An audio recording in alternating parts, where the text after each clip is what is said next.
So there's Belle, and then there's me, Isabel. But for the purpose of this session, I'm giving you a very special name, guys.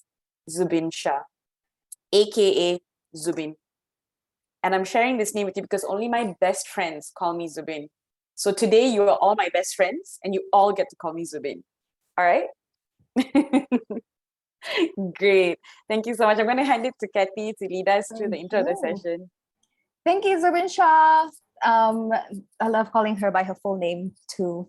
But I'm so glad that everyone who is here is here. This is the last day of the week, and we're ending off with two really, really amazing, dear people to me. And I'm so excited for those of you who are here. And as I say, this is the last day of the week. There's still one more session on the 29th. Okay, so don't like miss out on that one. So I'll be facilitating that. But I just wanted to take the time to introduce and welcome Isabell. She's no stranger to some of you who have seen her in some of the other sessions and in the chat group. But so let me do the formals and then, or the informals, I'll mix things up. But Isabell is an amazing human being. Like if that was an introduction, that would be like more than enough, right? But Zubin has worn many hats in her previous life. From a lawyer, she was a business development manager, a marketing lead, a design thinking coach, entrepreneur with me, and to finally land on innovation specialist at one of the largest Malaysia's largest telcos. And she is no stranger to facilitation. She's no stranger to innovation. She's no stranger to making things really, really exciting for learners. And as a second generation facilitator and coach, she's followed in her mom and dad's footsteps and worked on things like this from a very young age. And let me tell you that this is one really, really passionate, capable, and just all around constantly looking at how do we innovate in this space, not just in innovation, but in the space of human development and learning. And so you guys are in amazing hands and in great hands. And I'm going to hand it over to Zubin. So many names. I got to remember that it's Zubin in this room. So I'm going to hand it over to Zubin to take us away. All right. Thanks so much, Kathleen Marie Fernandez, for that amazing introduction and for hyping me up as we start the session together. So guys, just for context, as you can see, I've blurred my background out, but I am still in office, very much in the corporate environment, ready to share with you about the corporate environment and this monster slash big puppy that I've come to know and work with in the last 1 year and 5 months. Fun fact, this is also my first corporate experience, right? In a larger corporate. I just finished work, found a phone booth in the corner, set up my laptop, and we're ready to go. So it's been an honor to be a part of MAFA and now to be able to share with you guys some things that I've been working on, right? So Kathy did a little intro about me, so I'm not going to spend too much time there, but I'd like to go through a couple of session norms before we begin, as is good with every facilitation session. So I'd like that everyone brings in 100% of their presence into the room. If for any reason you have to step out, you need to turn your camera off, that's fine. Just please let me know in the chat box so that I know not to call on you and we're not having a seance in the room where I'm talking to someone but actually talking to a ghost, right? I know it's close to Halloween, but we don't need to disappear on anybody just yet. Next is I'd like you to keep your cameras on and manage your mics. When you like to talk, turn it on. If you've got nothing to share in the moment, keep it off. It just helps so that there's less distraction for everyone else in the room. Use the chat box. I've already got you guys engaging on there and I love to hear from you constantly in the chat box. I'll be keeping my eye out there. So feel free to share your thoughts, even some of your questions as we go along. Because sometimes you might have an idea that you have in your head or something that you want to share with someone else. Use the opportunity to use the chat box for that, right? Hi, Kianan. I see you've joined us in the room as well. On to the last session norm, that would be to have virtual patience. Things can go wrong all the time. Lights in my room go on and off if I don't move fast enough. So please forgive me if suddenly I'm shed in darkness. It is not a prank to play on you guys. Thank you, everyone. And next up, well, this is me. Kathy's already introduced me. And like many of you here, I too am a certified facilitator, coach, trainer, and speaker. The fun part is I got to do stuff like design thinking, and I got to work in the design thinking school. So for some of you who don't know what that is, design thinking is an innovation methodology. It's also a way of thinking, a way of being that helps people be more creative, especially in teams. Finally, not only do I work in one of Malaysia's largest telcos, I also side hustle as a business and life coach after hours. And I find that's really, really fun and where my passion really lies too sometimes. And that's it. Now let's go straight into the crux of the matter, what I'd like to share with you today. So it's going to be a little bit of me sharing, but mainly you sharing some of those questions, asking me for the stories that you want to hear, and maybe trying out a couple of tools together today as well. And trust me when I say that the power is going to lie in your hands, because I have come up with a very simple deck, but at the same time, I'm going to give you the power of choice. You get to decide which route would you like to take and what would you like to dive deeper into. And I'm ready to share anything and everything that you'd like to hear more about. Okay? The first part that I'd like to talk about is a little bit about when we come into a corporate environment. Can I just see, based on everyone who's in the room, can you give me a thumbs up if you are currently in a corporate environment or have worked in a corporate environment before? Can you just show me a thumbs up? So corporate could be anything from more than 50 people working together in a space. Okay, I see Maz, Ken An, Andy, Selva, and okay, great. So I'm assuming some of you here also work with corporates as clients, right? Who here has corporates as clients currently? Show me a sign, thumbs up again. You can either hold your thumbs up or put the thumbs up on the screen. Okay. So I'm hoping that through this session, even though some of you have been working in the corporate environment, I can shed some new light on things that you may or may not have experienced before. And if not, hopefully others can shed some light from the outside about how they would deal with the corporate scenarios, because I am going to ask you guys questions as well. Don't worry, Krista, I see you and the 2 hours that you just spent. Let's keep it light and easy. And I'm going to leave it open for you on how you would like to participate in those discussions. Okay? Cool. So here's some of the realities I've come to learn. And I'm sure you've had the time to read some of it up here as well. Labels matter. I think this was one of the biggest things that struck me when I came in. People were like, oh my God, not another workshop. Like, seriously, we have enough of those. It always takes me away from my business as usual stuff. Okay, I don't have time for this. I've actually got to make things happen in this company. Sound familiar? It's things I hear every day. Because guess what? As an innovation specialist in my company, my job involves me getting multidisciplinary teams together from across different divisions to work on a project challenge. I have to convince them that it's relevant to their job, that they're going to see an outcome at the end of the day, and they need to be a part of this, that it's part of their work and not something separate that takes them out of it. And I can't use the label workshop, even though it's something we use so commonly all the time. Because the minute I say that, people are okay. They have dismissed something in their mind. Workshops to them equals training, education. Facilitator means trainer. Oh, you're a facilitator. Hey, can you do a creativity workshop for our fresh graduates? I can, but that's not my mandate. My mandate is actually to work with product and service development teams. That means the people who actually design the telco products here or the services to the customer and get them to come up with breakthrough and new innovative products. They come to me with a challenge and I say, let me set up the framework. I'll get the right people in the room. We have consulting, sensing conversations together. It means I have interviews with all the key stakeholders to see what the challenge is actually all about, what's the history around the problem, and who do we need to get involved. And then I'd set up a framework that's unique for every session that's going to take place. The end outcome that is expected from my workshop is that there's actually a prototype of a product to be rolled out. But people don't see it that way. And I've had a hard time socializing that within the company. A year later, I can say I'm successfully getting inbound requests finally. So something I've done must have worked, right? Finally, they assume that the facilitator's job is to share information. I will sit back and listen. You tell me what to do. What do you know about my product that you are the one who's actually facilitating this session? The concept of neutrality of the facilitator doesn't exist. In fact, one of the feedback I got while working here was, anyone can do what you do. Your job is really easily replaceable. So what value are you actually bringing into the room? That's why these are called realities, some harsher than others.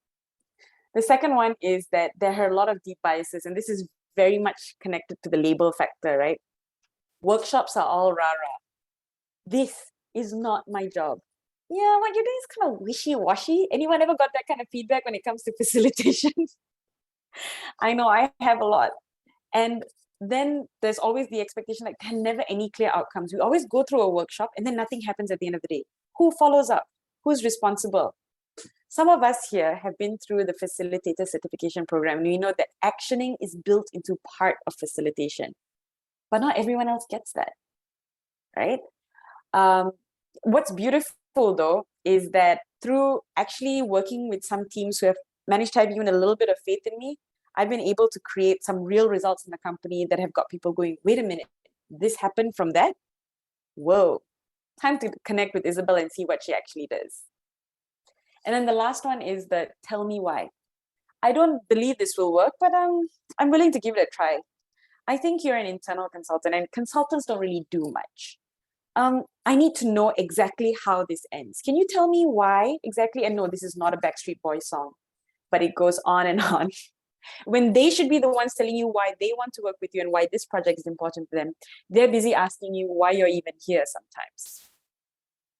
And truth be told, that's a question that can sometimes be very energy draining for you as you navigate the corporate environment, but you got to hold on to your own truth in order to come out the other side and say, why don't I show you why? And why don't you tell me a little bit more about why you're actually speaking to me? Based on that, I can show and prove to you why it is that I'm here. So now that I've shared a little bit about accepting the realities and I've spoken enough, I think I'd like to open it up to ask if anyone has any questions or anything that they resonate with they'd like to share. And if you do, I'd like to see you raise your hand or put it into the chat box so I can call you out to share so that we don't have all the voices in the room at the same time. So going to give us about, and no, it's not an immediate expectation. I like to count down for about 10 seconds so we can like let it all sink in and see if there's any thoughts, resonance, or questions you would like to share at this point.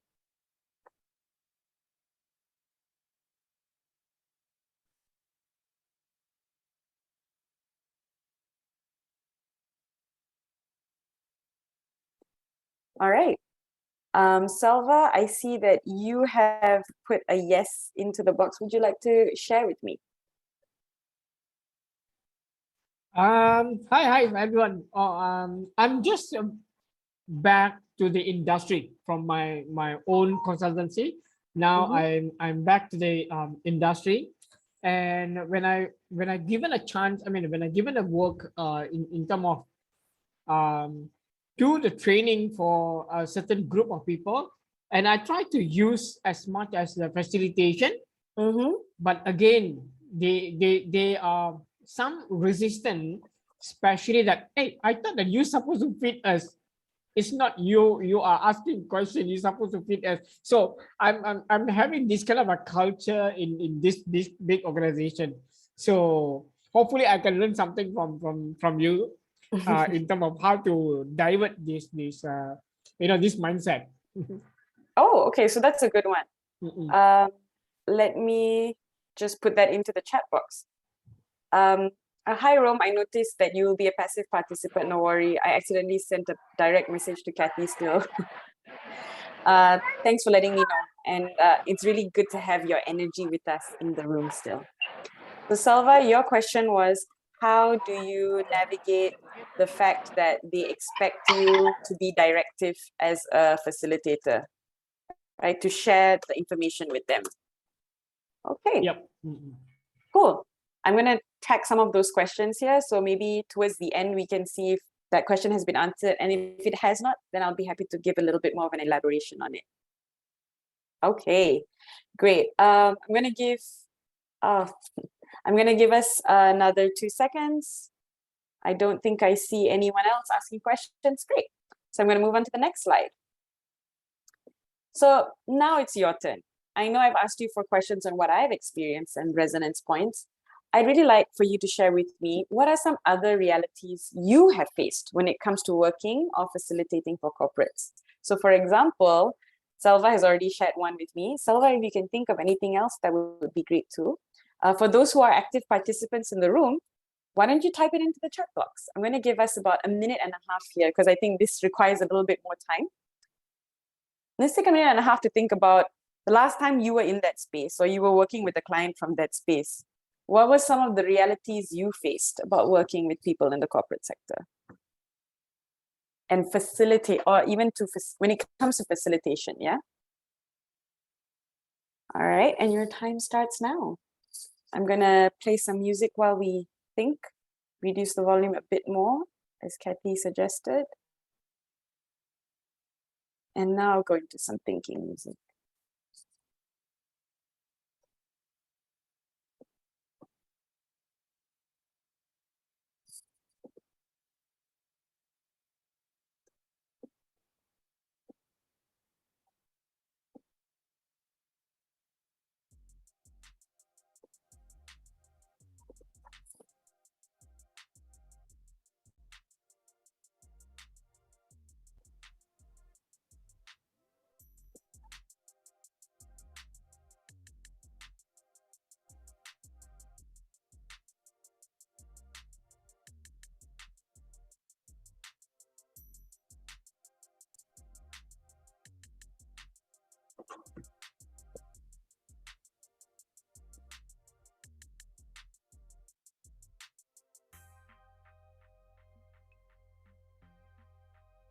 Okay, just for everyone who is sending in messages into the chat, I'm not sure why I'm getting direct messages.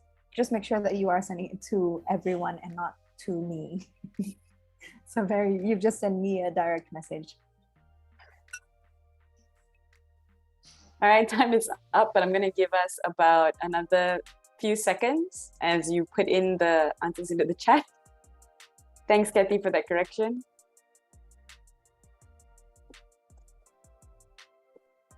Welcome into the room, no problem.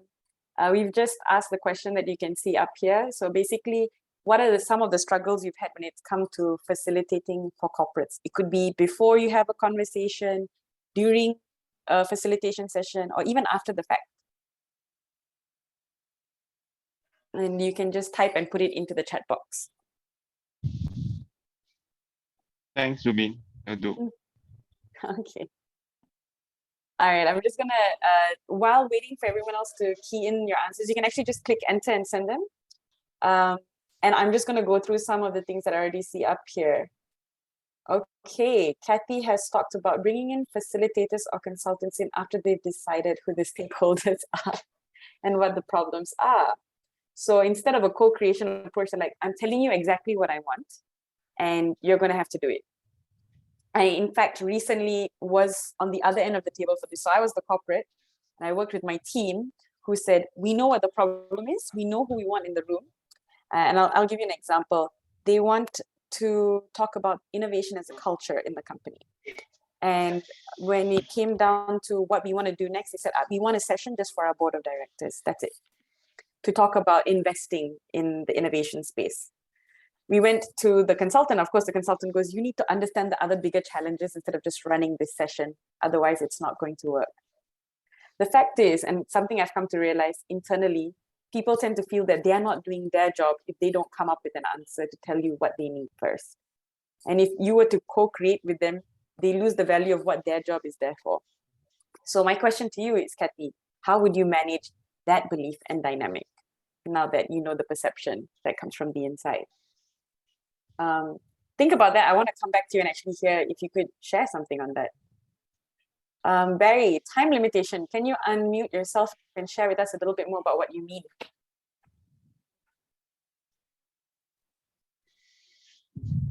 Well, this is not actually from direct experience, but I would imagine that would be one of the issues that I would face on facilitating corporate facilitation. I mean, corporates, those people involved all are busy, and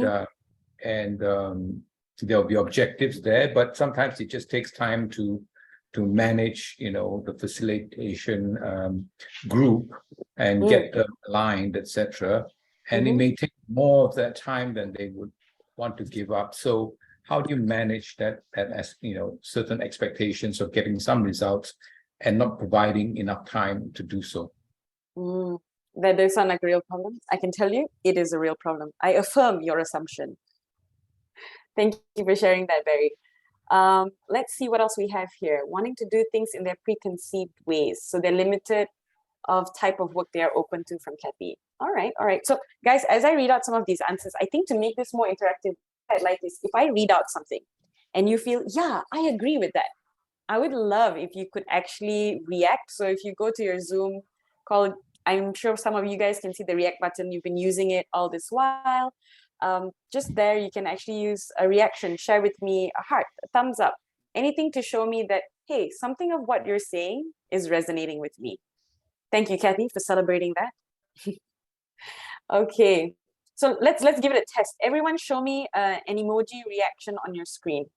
1, 2, 3, go. I see you, Mars. I see you, Andy, Mahler, Bell, and Hopsun, Barry. Okay, nice. Selva, great.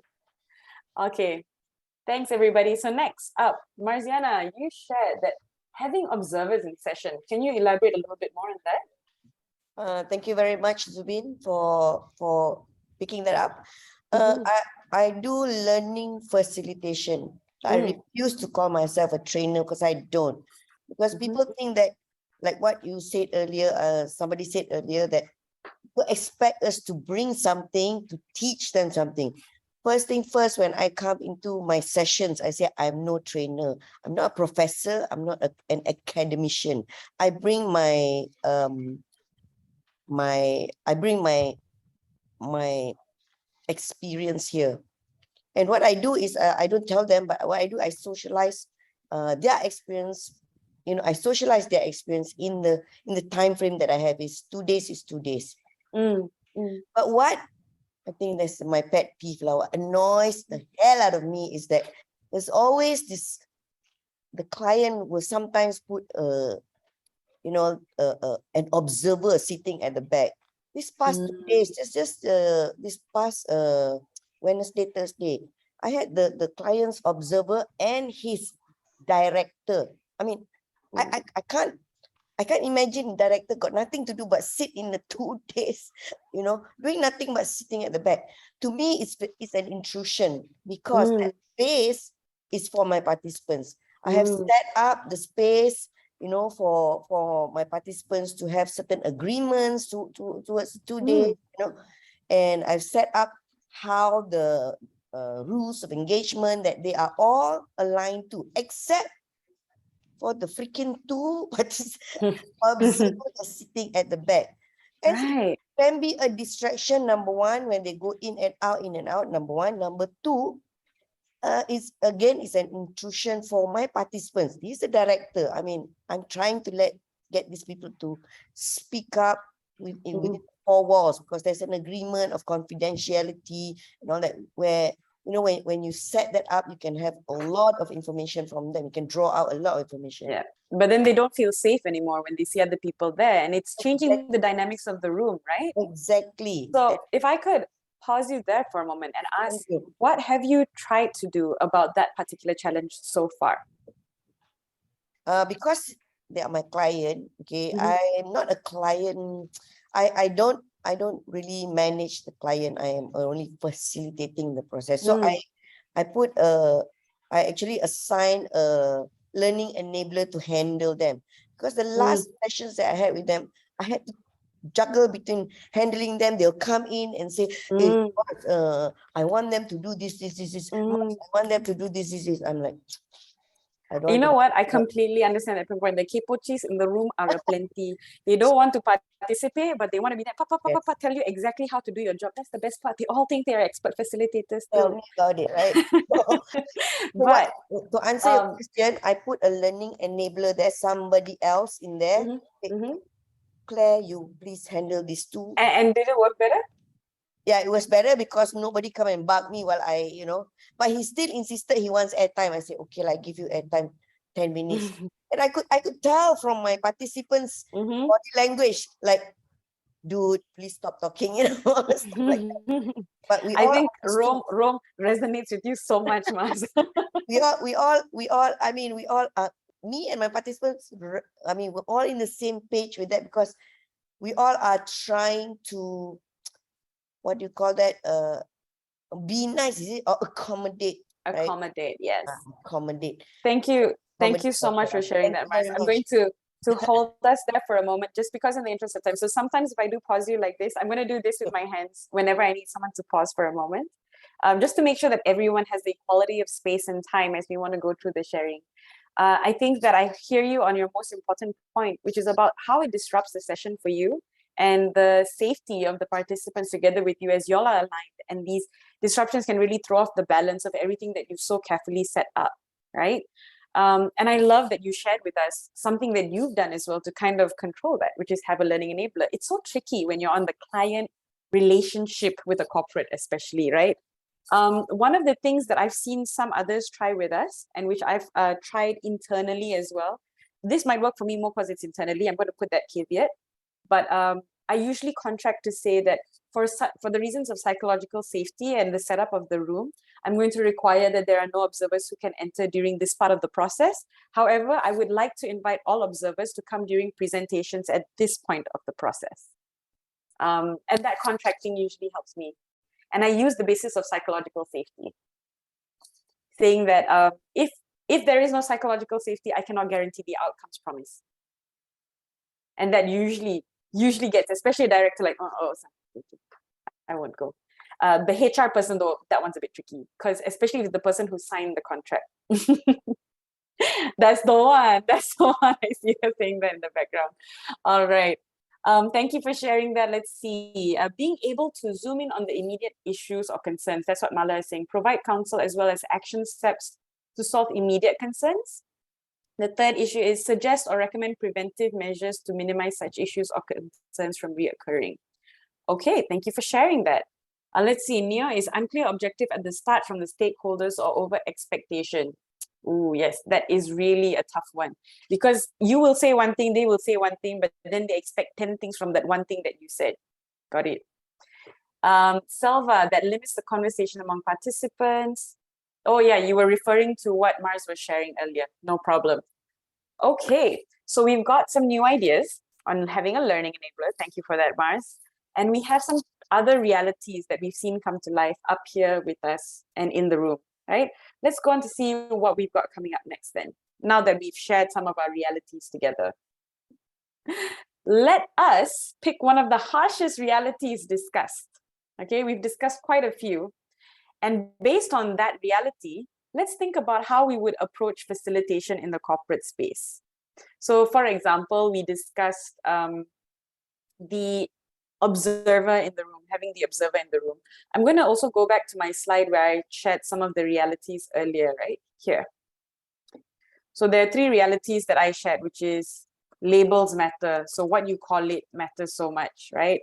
The other one is that we can't help the deep biases that exist. And these could be many types of biases, right? It doesn't have to be just the ones that I listed up here. And I want to know, the tell me why is I want to know how it ends before it even begins. And the beauty about facilitation is it allows things to emerge. So how do we tell them? You're going to have to see from who is in the room and what actually takes place in the room, right? So these are the three other realities that were listed. I'd like everyone to take a moment here, look through some of the answers in the chat, and let's think about which reality you'd like to work on together. I think we discussed a few, and the ones that people really resonated with was also having observers in the room. And there was one that Kathy shared earlier about bringing in consultants after they've already decided what needs to be done, right? So saying no to co-creation and telling you what to do. That's one.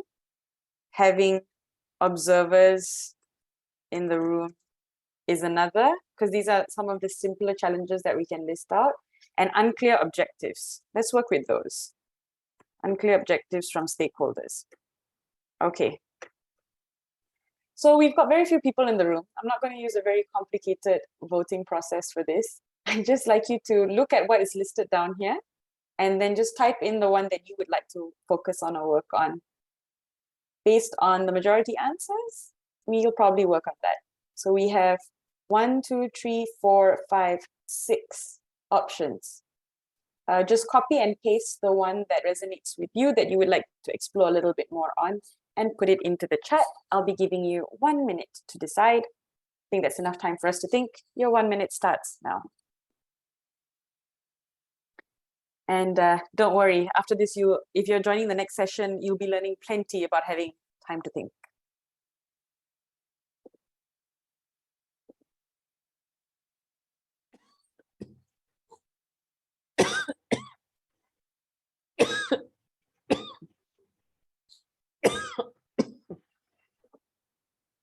Hi, Salva. Hope you're doing okay. Are you coughing? Oh, sorry, my mic is on. Sorry. It's okay. Okay, it looks like unclear objectives is a very popular topic so far. Let's see answers from a few more others. When the time is up, I will close the voting. Oh, the I want to know how it ends challenge. Tricky, tricky, tricky. Okay, 5, 4, 3, 2, 1, and time's up. Okay, I'm going to assume that everyone who can participate has already participated and shared what they need to. It looks like unclear objectives from stakeholders. Team is what we're going to be working on today. But if we do have time, let's consider I want to know how it ends. All right, so let's go here. So the question here is, how would we approach facilitation in the corporate space, right, when it comes to unclear objectives for stakeholders? And you know what, let's take it from a facilitation perspective, because as some of us here know, facilitation isn't just when we are facilitating the session that has been contracted for. Facilitation begins even in the conversation with the client. So if I were to break it down into 3 parts, we have pre, during, post. And I would say that the challenge of unclear objectives with stakeholders falls under the pre-session, right? So if we are a facilitator, we are having a conversation with the stakeholders, what can we do to better facilitate clear objectives with them in order to run the main session? Okay, I'd like everyone to take some time, grab a piece of paper and a pen, or you can open up a Word document. And what I'd like you to do is just write down in the next 2 minutes as many free thoughts and ideas that come to you. It doesn't have to be a great idea. It doesn't have to be the right idea. Go for as many ideas as possible of how you would want to facilitate a conversation. We're going to put 2 minutes on the clock, and as usual, play a little bit of my music in the background.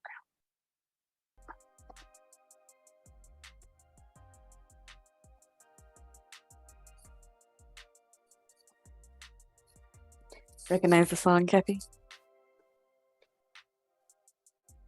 How could I not?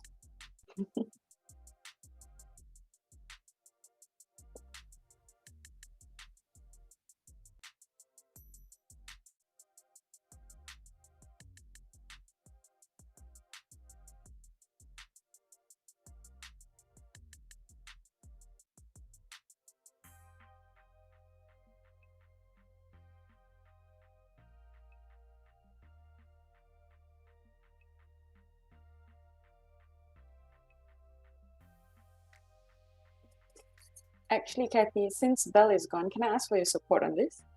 I would like to set up 2 breakout rooms and to split everyone evenly into those breakout rooms, with the exception of me. All right, thank you.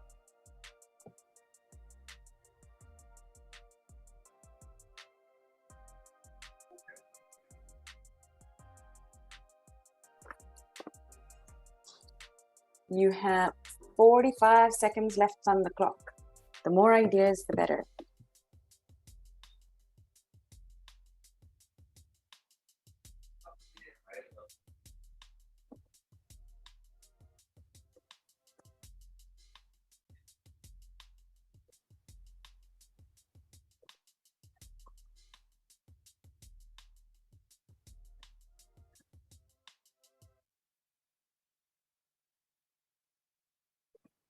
Okay, 15 seconds left. Time to pen down your final thoughts.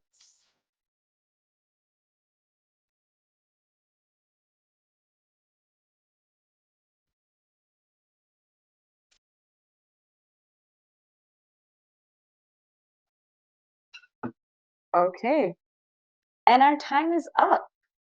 Thanks for sharing it in the chat, Mars.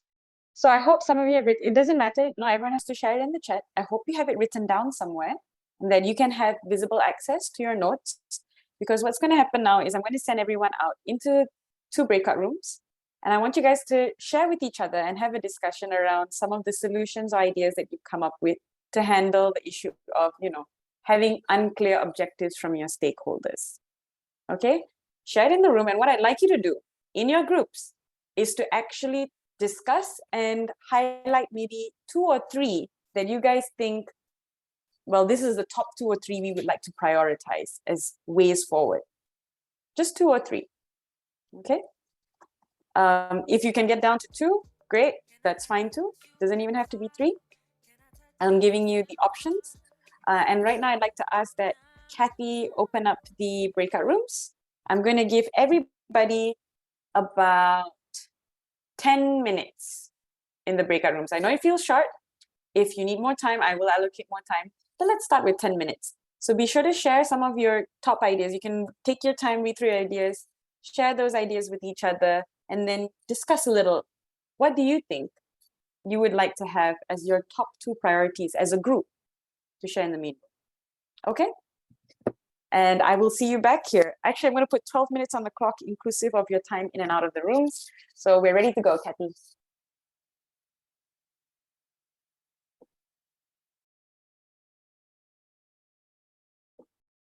I'm going to join a room too. Great. Just send me a WhatsApp. Yeah. Hold on. Belle, will you be going to the rooms too? I will. Oh, yes. Can I actually go to the room still? Yeah. Let me make you co-host first. Okay. Oh, Belle, you will have to make Zuwin co-host. Decided to do in their room, but like, how do we flip the challenge into a potential solution, right? And that is actually, guys, also an innovation tool for facilitation that I use. It's called worst possible ideas. So think about a problem that you would have in that situation. If that's the worst possible idea that could happen, put it down as an idea as a solution. So for example, the people in that room said, not having a boss in the room is one of the biggest challenges. And the boss comes in later and tells you, no, this is how I want things done, and actually never works out because of it. And there's no action plan at the end of the day because the boss did not align at the start. So then we said, what a really bad idea would be not to involve the boss at all in the whole journey. What if we tried that? That's a possible idea. Don't have the boss involved at all, present final outcomes and say, look, your team achieved something. How does that sound? Now, will that idea work? You won't know till you try it. That's the best part about innovation and creativity. You just got the chance to test whether or not something actually works. All right, thank you guys for letting me share that story too. Now I'm gonna ask. Oh, thank you for letting me know, Barry. See you later and have a good dinner. Okay, thank you. I'm gonna ask actually the teams to quickly share with me what were 2 ideas that really stood out. So I'm gonna ask group 1. Anyone from group 1 can share. Who would like to go and share? What is the one idea? I think that group, I told you guys to focus on one idea. What is the one idea you'd like to share that you would prioritize? Would it be Muller? Muller, can I ask that you share? Because I think you and Selva were in the room. Why are you shaking your head at me, Muller? Oh no, what's wrong? No, just letting the gents have a chance because I tend to answer quite a lot in the past few sessions. Oh, really? Okay. Selva, would you like to take this answer? It has been offered to you. Usually, we will. I will do the the first question that when we start doing presentation, and then we will ask that is the right person to make a decision. Sometimes the person who make a decision is not the boss, but sometimes it can be a senior person or it can be the manager. So looking at who can make a decision. So after that, then we start doing the presentation, and then we can get buy-in.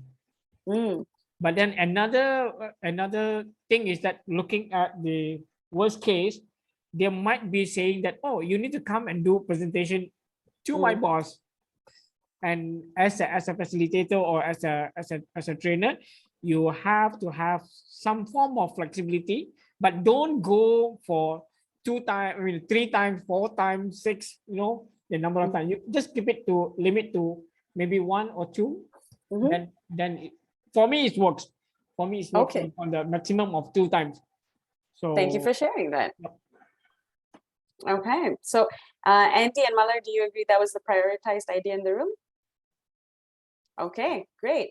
So it is uncover, what I hear and what I understand is uncover the actual decision maker in the room.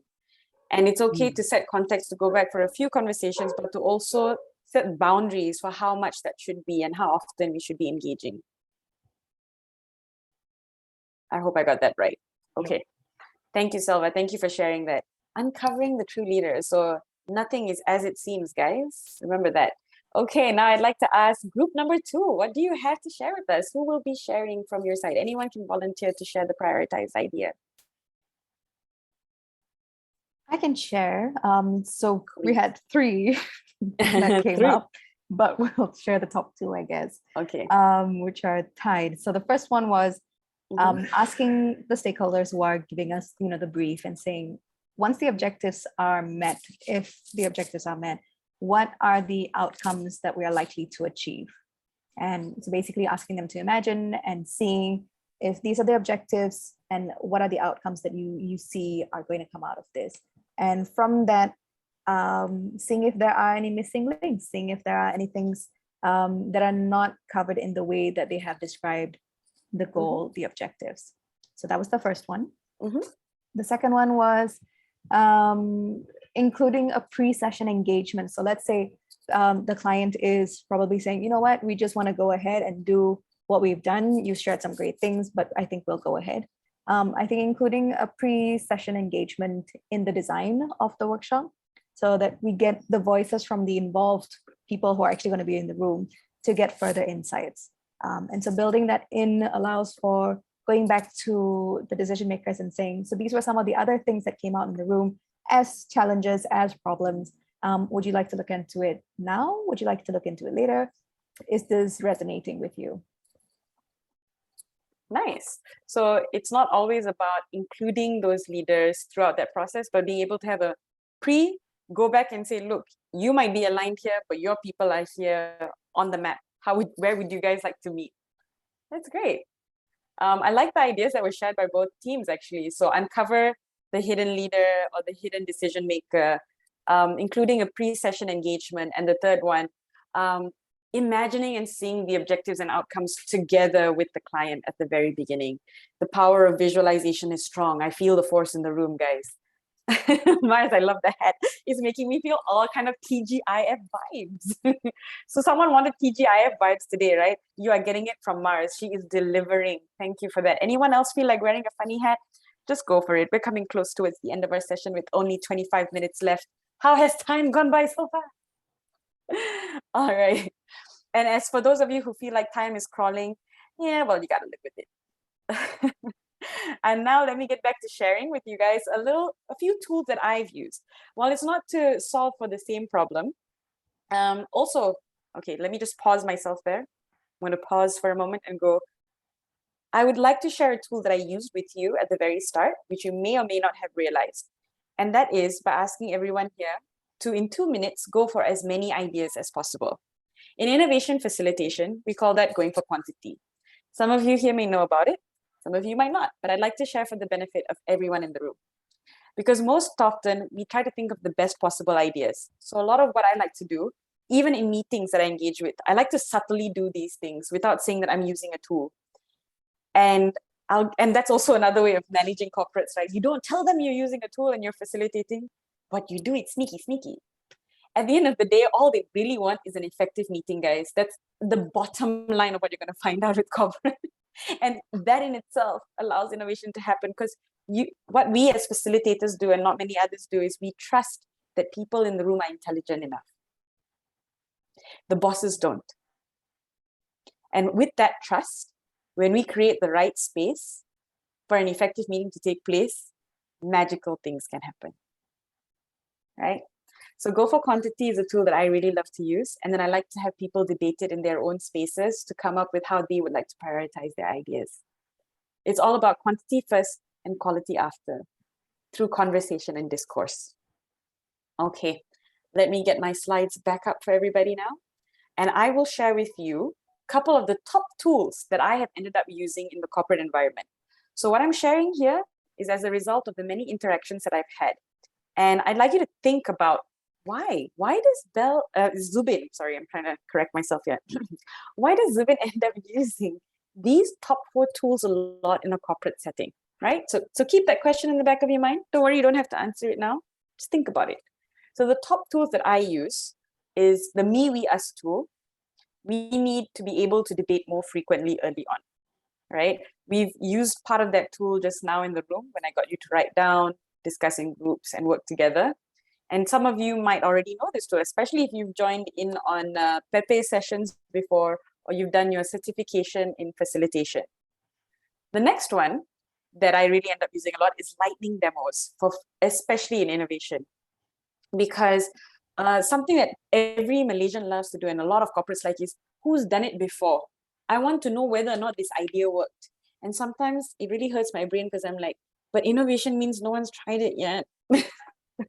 It's brand new. How can we always work on precedent if you want something revolutionary? But still, that is their comfort zone. So I've learned that sometimes in order to get people to step into their discomfort zone, I need to walk them through their comfort zone first. So we start from a place where everyone is comfortable in innovation, desktop research, and seeing how other companies do it with a twist. I like to ask them to get inspired by learning from others adjacent to the industry or the problem that they are trying to solve for. So for example, we were recently trying to innovate for some of our retail spaces here in the telco that I work at. I'm being very careful because I can't represent them. So what we did was we thought about different retail stores, not just telco retail stores, but unique restaurants or unique shop fronts, magazine stores, and how did they actually solve problems to get more people to come into their stores and engage with new products that they were putting up on the shelves. Doing that activity, everyone had to go back, research very quickly 2 things on Google, and then share with everyone what they learned was either very exciting or what another store did really badly and why it didn't work out. From there, we would collect all those ideas and use that as inspiration later on during our ideation stage. Another tool that I love to use is also question storming. And this is where I love to begin actually, because sometimes the easiest place for a lot of us to start is by asking questions, especially the silly ones. Ask anyone for how to fix a problem, they won't know. But I bet you, if you go into a room full of people and you present something, everyone can poke holes and ask questions. Because as human beings, we love to poke holes. So use it. Use the fact that we like to poke holes first on other people's work as a way to get people to become creative. Because questions are sometimes the best places to start to lead us to answers, especially if you're a coach, you would know that this is how this works. The last tool that I love to engage with is I like, I wish, I wonder if. And I end up using this a lot. Every meeting, every innovation session, every project, every time a group of people come together to have a discussion or work on something, we end with the questions or completing the statements, I like, I wish, I wonder if. And there are very good reasons for why we use these tools. I'd like to dig a little bit deeper into 3 of these things. So we're already at 7:11 p.m. Usually I'd like to give an opportunity to try these tools out, but some of these take a little bit of time and a very specific problem challenge. Instead, I'm going to give you an overview of how you could use some of these tools. And if you'd like to learn more, you can always connect with me to figure out what those instructions might look like and how to test it out in your own environment. I'll share those details with you personally. Okay, so let's go into I like, I wish, I wonder if. And it's so important, guys, that we use this order of the questions and we use the exact same phrasing. Why? I like starts us off by making us think in the first person. All these are statements to be completed. So we're thinking in the first person. We're appreciating things about each other. The minute we appreciate something about the process, each other, or even the project, we're in a different mindset. We're in the mindset where we are ready to listen to others as well, because we love to listen to appreciation first. Okay, so appreciating strengths, and we do that in a very specific way. So I like that this and this happened in the session. You can't just say, I like that it felt like a good session. People rarely do that because in completing the statement, they go deeper and they tend to give examples of what they liked. Next is I wish. Instead of telling someone, you could have done this better, you could have done that, I think this was really bad, we should have put the company's names under the name tags when we were running the event. Instead of saying all those things, beginning the statement with, I wish that when we ran the event, we actually put company names under everyone's own personal names so that we could easily identify which company they were from when we were having the networking session. And when you put it in that tone, people are more ready and willing to accept what you're proposing. Because one, you're actually coming up with a solution and you're not just pointing out a problem when you say, I wish. And this relates very closely to the facilitation tool on wishing as well, right? The last one is I wonder if. Because when you say I wonder if, the critique focuses on possibilities. And it also allows you as the person giving feedback in the room to think of how to make this better in the future. I wonder if next time we do this, this might happen instead. You're coming up with hypotheses of what could work. And it's a very powerful tool to get people thinking. Instead of just looking at the present moment, think about what we would like to do next with it. I guess you could think of the last statement as an actioning tool. All right. If at all there are any questions, please feel free to drop them into the chat and I'll get to them after sharing about all the different tools that we have up here. Next, we have question storming. So question storming, the way to set it up is, I would usually use a whiteboard or even a virtual board if you're running a session online, and I will have 3 boxes: the curious child, the torture tester, and the jester. These labels are actually mindsets that we're going to carry or wear as we explore certain types of questions around a topic or a theme. So let's just say the topic is, how can we facilitate innovation better in the corporate environment? I'm going to ask everyone to start thinking of questions first, but we're all going to take turns. I will start as a curious child. Kathy will start as a torture tester, and Malar, you will start wearing the hat of the jester. And you're going to think from those perspectives and come up with questions. But let me explain a little bit more about the perspectives you should hold. So if I'm wearing the curious child hat and I'm going to write down questions in that box, all the questions I ask are going to be the obvious questions that a child would ask. Why is the sky blue? Why does the sun shine? Why is facilitation even important? Why is it necessary for us to think about facilitation for corporates, right? Then you have the torture tester. Kathy, she's going to start in that box. The torture tester has the best job because, like I said, we love to critique, we love to poke holes. So the torture tester does that. They get to test whether or not it's strong enough. Are we even sure that facilitating for corporates is something worth venturing into? Do you even think anyone's going to believe that facilitation is a worthwhile thing to spend money on? Ask those tough questions that people will ask you. I think they're going. Do you think that there will be many naysayers in the organization? Do we even know if the bosses will agree to something as crazy as this? All those questions go under the torture tester box. And then finally we come to Malar. And Malar gets to do a very difficult job for a lot of people, which is to ask the silly questions. Because you know what, as adults, we tend to get how to be silly. This I've noticed in the corporate space is one of the hardest boxes to fill up. But when people start going into that space, it's one of the best boxes to explore for new ideas and innovation. It calls for us to ask the stupid questions. What if Barack Obama were called to solve this problem?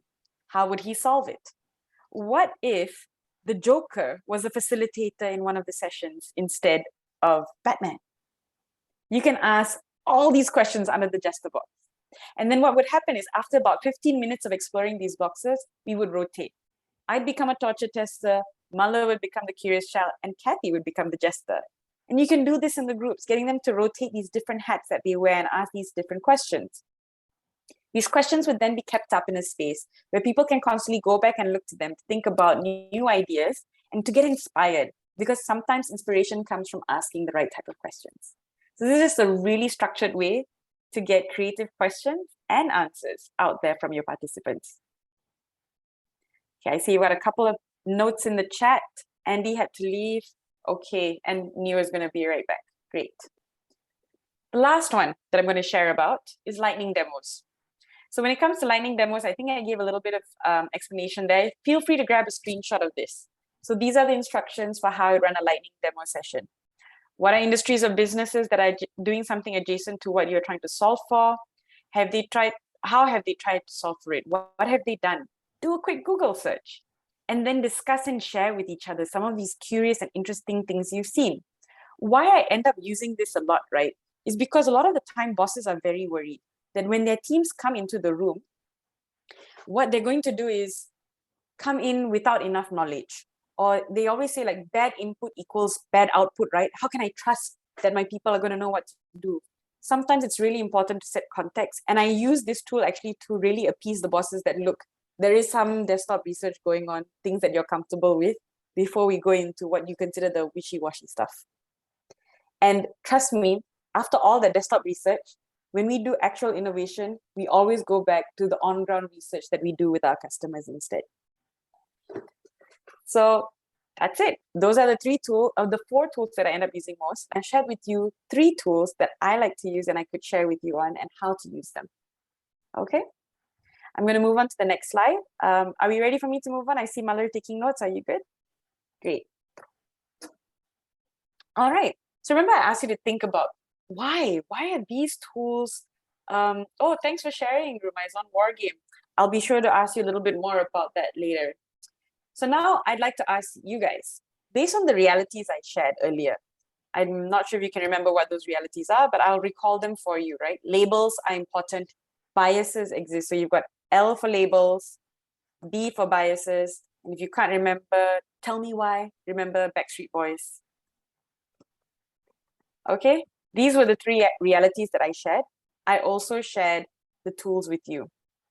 And the tools were me, we, us, question storming, lightning demos, and who can recall the last one? If you can recall this, there might be a prize. There might. Kathy will let you join the next session for free. Oh, sorry, it's already for free, my bad. All right. Anybody? It's my favorite one in feedback. I wish, I wonder if. Ooh, thank you, Kathy. I wish, I wonder if. So based on everything, Selva answered it too. Good one, Selva. So based on everything that you've seen, the realities, plus the tools that I end up using most of the time, what does it tell you about the corporate environment? What does it tell you about people who are working in the corporate space? Their needs, their challenges, their desires. It can be one thing that it informs you about them. Like an example is, these people need time to think and they just don't get it, right? People in corporate spaces are skeptical and need to feel comfortable before they can step out of their comfort zone. They need to be walked out of their comfort zone. So these are examples of needs, challenges, and desires of our end user. And our end user are the corporate people that we're going to facilitate.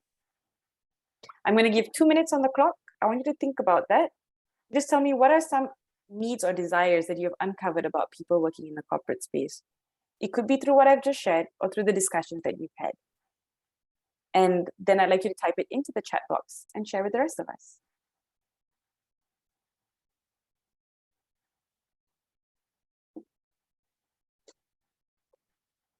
Nice one, Mars. I want to be listened to. I want airtime. People are limited only by what they are exposed to. Comfort zone. So the tools that we're sharing, slowly walk them out of the comfort zone and changing how conversations are had. Nice one, Kathy.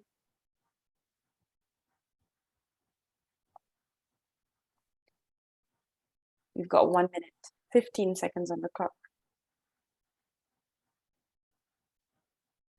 And I want you to share what you think is personal to you. It doesn't matter if someone else has already shared it.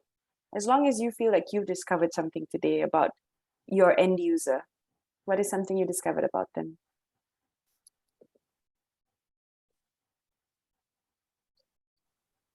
Ooh, they are asking if the space is safe for me to share. Very powerful one. Mahler says their needs are, 1, a safe space to speak up, opportunity to pilot stuff, like try, fail, learn, improve, and try again. Yeah, I guess you could say that's it too. For me, if I work it backwards, I also think it's an opportunity to be silly. You don't get to do that a lot. Yes, Kathleen, don't tell them you're using a tool. Just design all conversations to be facilitated.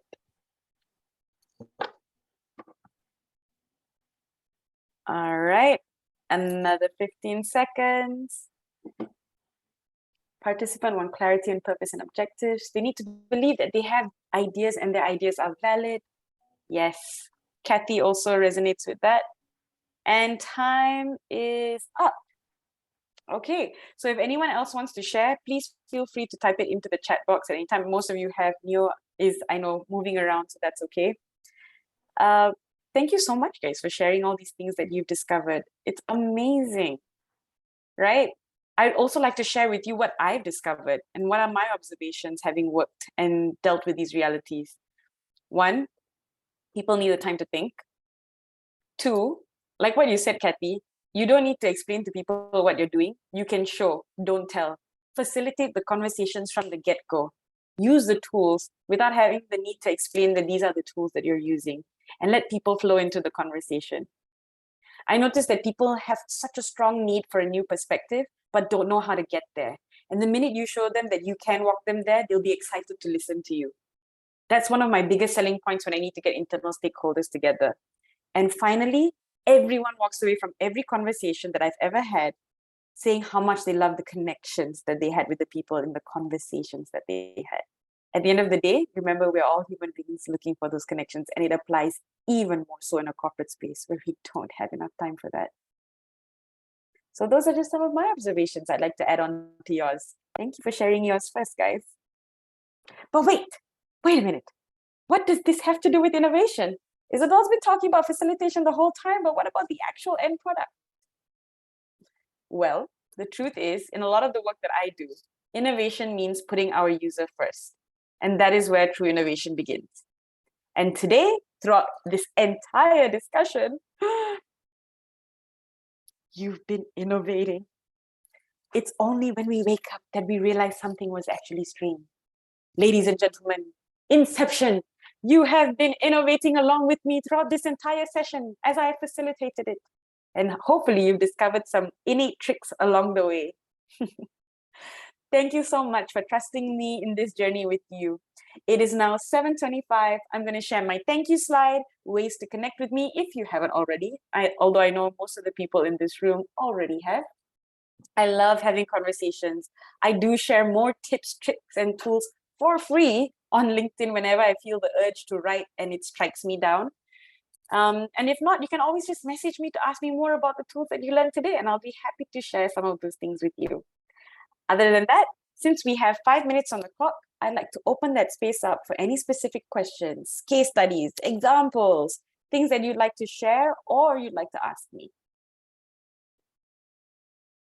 If not, you can also unmute yourself and just let me have a message from you. Yes, Malar, go ahead. I'd like to hear what you have to share. Sorry, a question actually to Rome. What's war games? Aha, Rome, can we hear what's war games? Is Rome still in the room? Yes, I'm here. Rome, do you? Oh, sure. Rome, are you okay to answer the question now? Yeah, I just got into my car. Oh, okay. Okay, so basically, war game is all about putting yourself. You get the participants to put themselves into the competitor's role hat. So think about you. If you are company A, let's all today pretend to be company B, and then we gun down our own strategy or ideas or thoughts or way of doing things. And then you come back and build a defense strategy. So that's one way of getting new innovative ways, insights, methods, or even just mindset. Oh, very Very nice, Rome. Thank you. I've tried to capture some of it into the chat for others to see as well. Rome, based on what you Isabell, shared, yeah? sorry, what? Go ahead. No, go ahead. I wanted to ask a follow-up question, but that's fine. Yeah, can. Because this is something that we do a lot, especially when we're looking at strategy. Mm-hmm. For long term or even short term.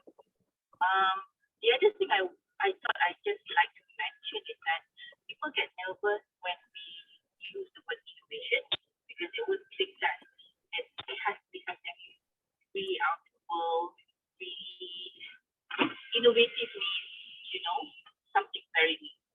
So what I sometimes do is I pair the word innovation with renovation. What is the word, Rome? Renovation. Renovation. Nice. Okay. Yeah, so it doesn't have to be everything new. Maybe you change a certain element of the current product or the current idea. If you can break it into elements or variables and then see what's the non-negotiable, keep it fixed, and the one that is moving variable or moving element, you can tweak that and then you renovate instead of innovate from ground zero. So people get less anxious when they are renovating instead of innovating. Well, that's a really nice sharing, Rome. And I think that resonates very well what I said about labels as well. It's so important that you use that label renovation instead of innovation to get people in the right mindset to go, oh, okay, I'll consider it. Yep. But yeah, I can talk about game next time if you want. Sure. Yeah. I'd love to hear more about war games actually. And I think what I would be interested to hear more about from Rome and anyone else, I guess if you want to hear more from Rome, she's the go-to person for that. I would love to know what are your key tips in making sure war game is set up right for the group? So what would you set as context, especially for me, is something that I'm curious about. And we can have a more in-depth discussion on that later as it approaches 7:29. I'm very aware of time and I like to respect everyone's time, right? And on the back of what Rome shared, how not everything has to be changed. There's a 3P model that I use at the end when we review a challenge space for innovation, which is I'll ask teams, when we look at some of the solutions that we've come up with, or even if you look at the challenge, right? How bad is it? Do we want to patch, pivot, or persevere? Persevere, continue doing what we're doing. Patch, change or adjust, make tweaks when necessary. Pivot, maybe we might need to consider something entirely new. And with that tip, and at 7:30 p.m. sharp, I'm ready to end the session and say goodbye to all the beautiful people. Thank you so much for joining me and staying through till the very end, guys. We're amazing. And everyone who needed to be here, had to be here, stayed till the end.